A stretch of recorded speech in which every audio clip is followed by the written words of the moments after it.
एगो हम गाना गावल चाहतनी निशा जी के ऊपर।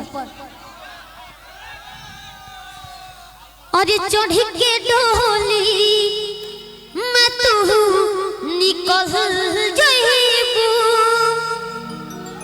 चढ़ी के डोली मैं तू निकल जाइबू, पियवा के प्यार में पिघल जाइबू, पियवा के प्यार में पिघल जाइबू। अभी कुछ कहिए। अब ऐसा बातें बोल दिया, पियवा के प्यार में पिघल जाइबू। मेरा इसका लगाइएगा।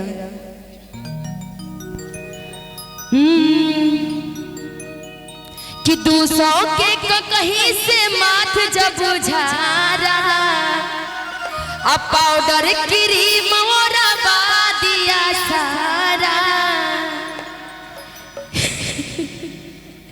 कि 200 के कहीं से माथ जब झारा, अब पाउडर क्रीम मोरा बादिया सारा। तबे नु हम जननी जननी जननी, तबे नु हम जननी कि ससुरा में सैया बारा। तबे नु हम जननी ससुरा में सैया बारा, तबे नु हम जननी।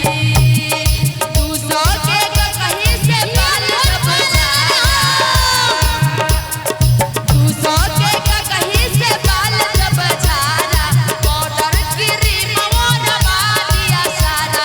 तबे नु हम जननी जननी जननी, तबे नु हम जननी ससुरा में सैया बारा। तबे नु हम,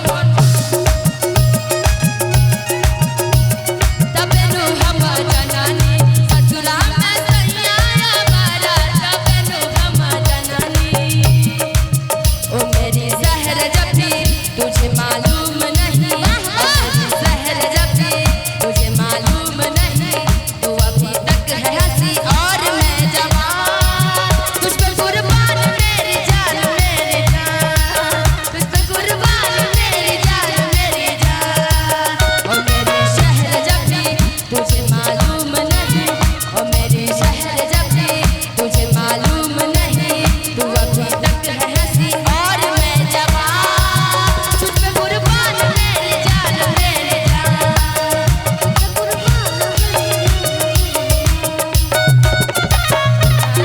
ससुरा में सैया बारा।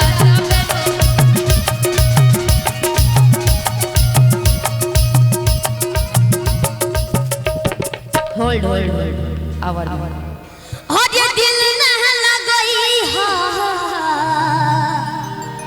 हो गोरिया रे, कि दिल ना लगई हा,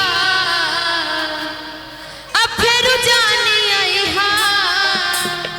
अरमान दया बुझा जा जा जा, भूला जाई हा। आप सबके लिए बोलना है क्योंकि हम दोनों तो स्टेज पे मिल ही रहे हैं। अब अरमान दिल न लगई हो नहीं, आप लोग को वैसे भी नहीं भूल सकते। गोरिया रे, दिल न लगई हो फिर ना लगई हो, फिर जानी आई हो। अब जा जा जा जान, भूला जाई हा। अब जा जा जा जान,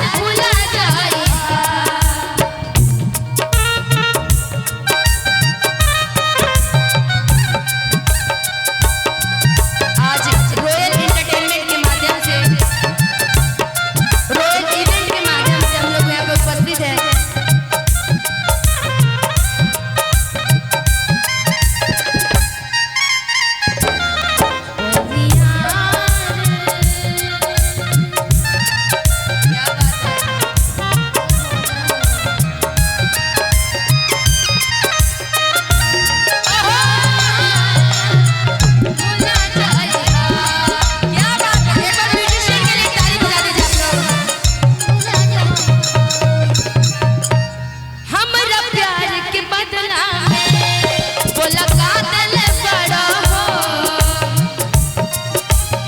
ये बैठना ना,